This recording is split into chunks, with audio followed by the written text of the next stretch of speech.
Bitcoin's bear market low in 2017 was $2,650. Fast forward a few years in 2020 and it was just under $5,400. So if you're feeling down about the current market conditions, just zoom out and realize that these trends are cyclical and also temporary. If we look further back in time, 2014, 2015, the metrics that come up are just blips on the radar now. We don't even talk about them. They don't even register. Someday, your portfolio will be in the 6 or 7, maybe even 8-figure range. And you're going to remember times like these. You're going to remember that you stuck with your game plan and you'll be thankful for that. Don't forget, we make our money in the bear market. We're happy about it and we count it in the bull market, but we actually make it in the bear market. And so today we're going to talk about how to invest in 3 undervalued altcoin projects that are going to make you happy and proud when that crypto bull comes back around.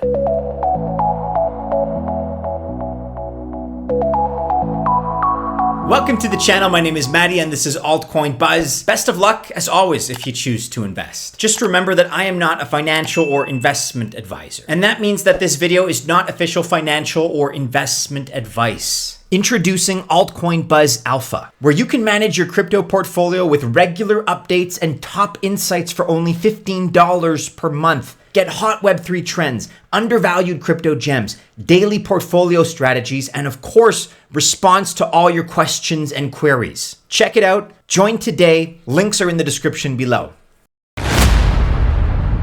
Okay, let's talk about coin number 1 and method number 1. And I know that you're probably tired mentally and emotionally, probably financially too right now, feeling kind of exasperated. And even if you bought some of the dips in this prolonged bear market, we know that money is tight. There may not be a lot of extra dry powder laying around. I get it. And we know that many of you are out of money entirely when it comes to investment opportunities right now. And we also know that a lot of you out there know that the better times are coming soon. So it is a good time to invest if you do have a little bit of that dry powder and some savings. So today, look, no crazy statements. We're just keeping it simple. How do you invest $1,000? Well, out of that figure and into coin number 1, we're putting $350 of our money. And that first choice is GMX. And before the Arbitrum token came out, GMX really held the place of proxy token for the entire ARB ecosystem. And there is a reason for that. Arbitrum is a very good L2 for trading and especially in perpetuals. And really GMX is the leader here. They earn so much in fees compared to their peers that they earn more in fees than Arbitrum does actually.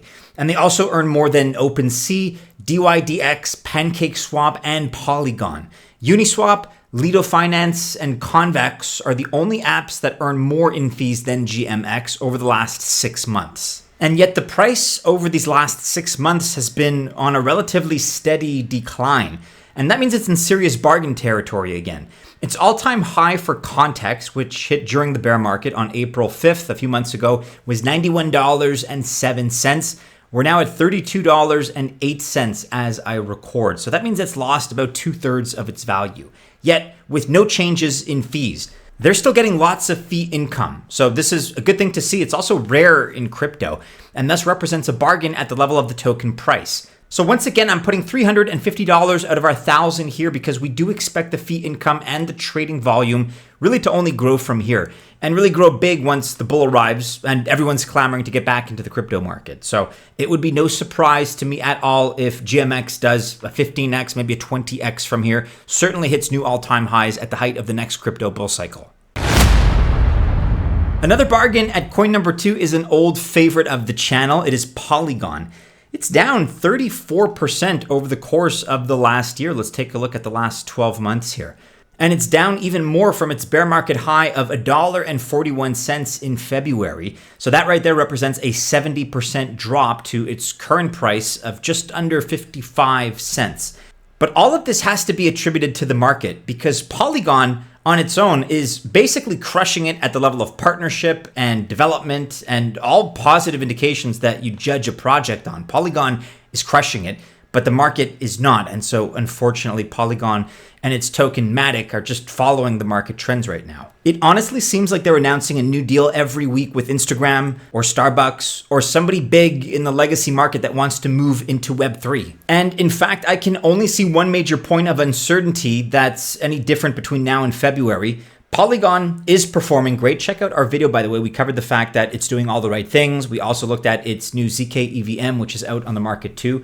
And that point is that the token change from MATIC to Pol may be a little bit of an uncertainty to some people. There's some concern there.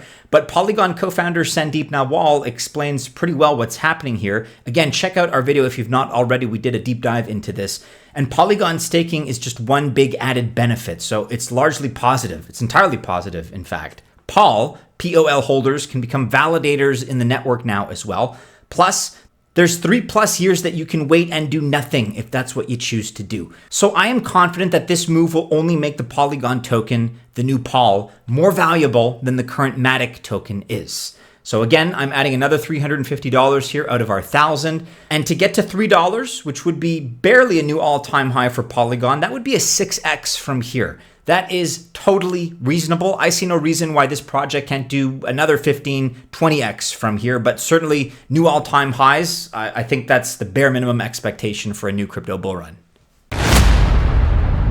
And finally, at coin number 3, last but not least, we're looking at Injective, ticker INJ. We have $300 left for this one. And honestly, part of me wants to probably tell you to buy Bitcoin because that's never bad advice if you hold it long enough. But the project here, whose growth is potentially enormous and that we can't ignore, is indeed Injective. And we're still very early here. In fact, we're so early that it's an opportunity you should not miss.